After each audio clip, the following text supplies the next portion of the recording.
Hello, and in today's video I'm going to talk about something that most people consider a taboo, and that is buying and selling poorly, or buying poorly. You know, actually sometimes you can buy and it's a good buy at the time and it just goes against you. So a lot of people don't want to talk about their mistakes. A lot of people want to paint the gloss over it. But even for people such as myself who buy and sell a lot, who are dealers, they don't always get it right. You know, even for people who are a lot bigger than me. So my supplier, he once sold me, it was 160 elephants. I got them for rock bottom prices because a customer ordered and cancelled on the order. So mistakes are made by everyone in the chain, from the small time investor up until the small time dealers and even the big time dealers. So let's run through some of the mistakes. Damages. These coins here I paid, I think it was in the 30s. I paid for the 2010s. And 3 of them come out and they've got these marks on them.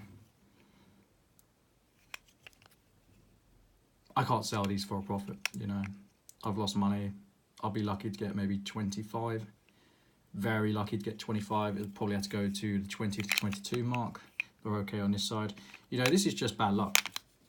I don't know what happened. I asked my supplier and he thinks that something's been caught between the case, the capsule and the coin, which I agree with him, in all honesty, because none of my other pandas are like this.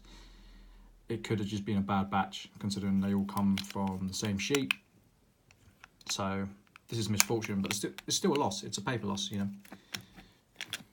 Let's talk about bad buying. These were a nightmare. So not all of them. So I actually got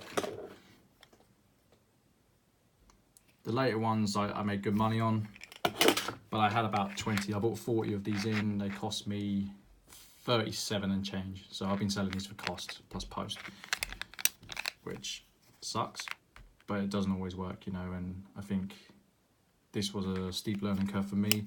I thought there'd be enough in it for me to take on a risk, but in reality it was a poor buy. Someone did tell me it would be a poor buy. I didn't believe him. Looking back, I don't know. I'm glad I took the risk, but at the same time it didn't work. So, and that happens. That happens to everyone, from collector to investor to dealer. You know, so that's okay. I'll be selling the rest of these for cost and square caps. So I don't think I'll get more money for them. Nah, that's okay. Sometimes you just overorder stock, or you overbuy. 2018 elephants, still sitting on these. Haven't sold them. They're probably worth what I paid for them now, so I haven't lost money on these, but they were a poor investment. I bought these in on a pre-order. I just over-ordered, and it didn't work for me. And I've subsequently decided that I won't be stocking the elephants. They're not a line I want to stock. I'm not too convinced on the quality. They tend to milk spot. I don't have a problem with milk spot coins personally, but it's not what I think, it's what the market thinks. And if I had a milk spotted, for example, maple, I'm not too worried about that because it's not so much a collector's coin. Whereas this changes each year. It is a collector's coin. It's got a strong fan base for the early years, and it just simply hasn't worked out.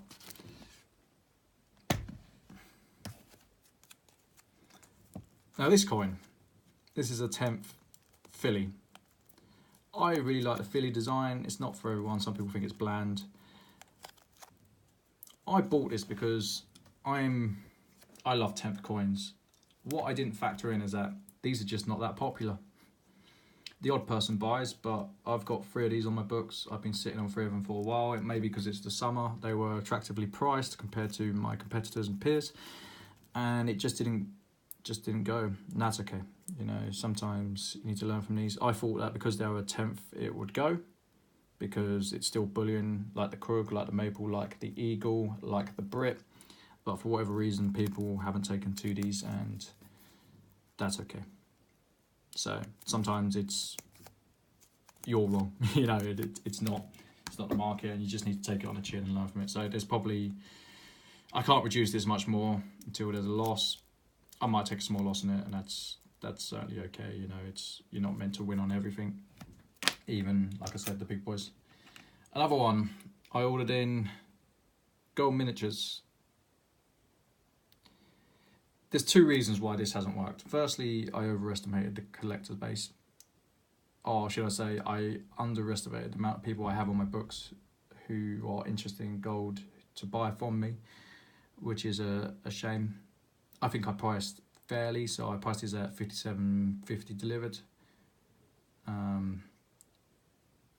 I reduced them to $50 for a flash sale, and I only sold maybe 4 or 5. The problem is I bought too many of them in, so I think I had 42 of these. No, I didn't. I had about 50 of them. I really like them, but it's money that's parked, and it's a lot of money that's parked considering how much I paid.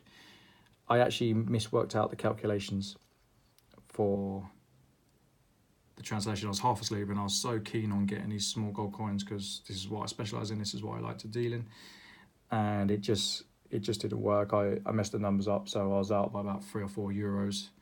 I don't know how I got that wrong. So I end up paying more than I probably should have. There is money in it, but it's going to take me a while to get through this. And it's one of those things. It's a learning curve. It's a mistake I won't make again. Would I buy these in? Yes.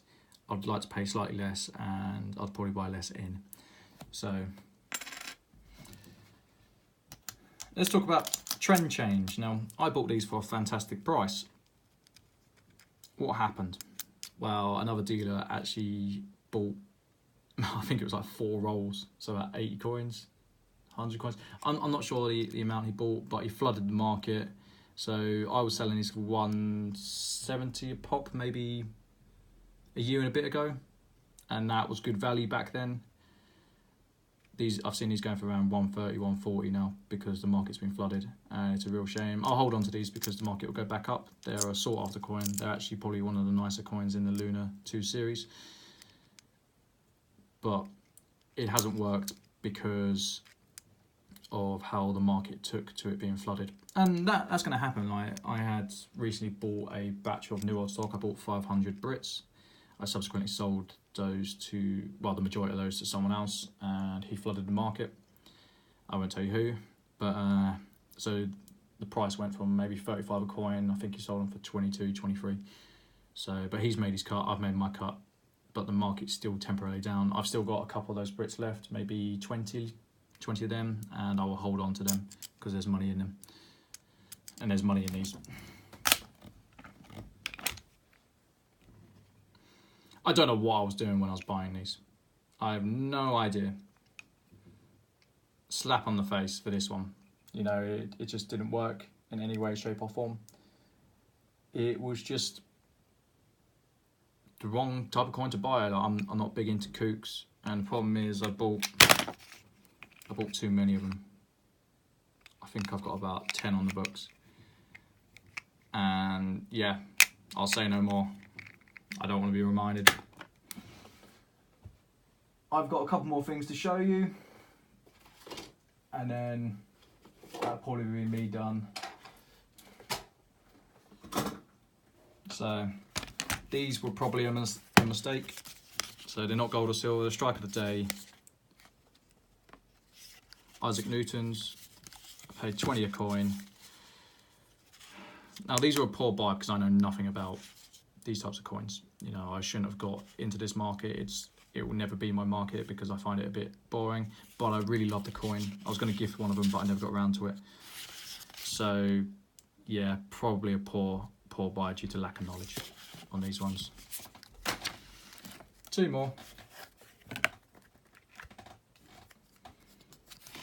Anyone remember this? Yep, terrible buy. Terrible buy. I saw it. I made a lot of profit on the Cooper and Nickel ones, the coloured ones. A lot of money, thanks to another dealer.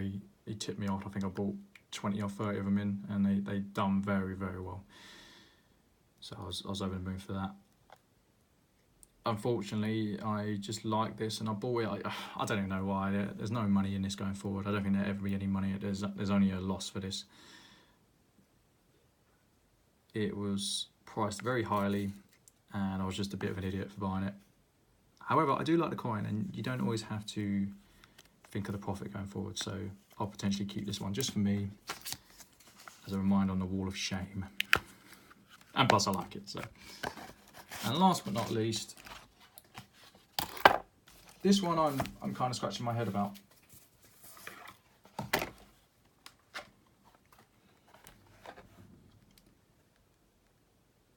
Now this is a Gibraltar Sovereign.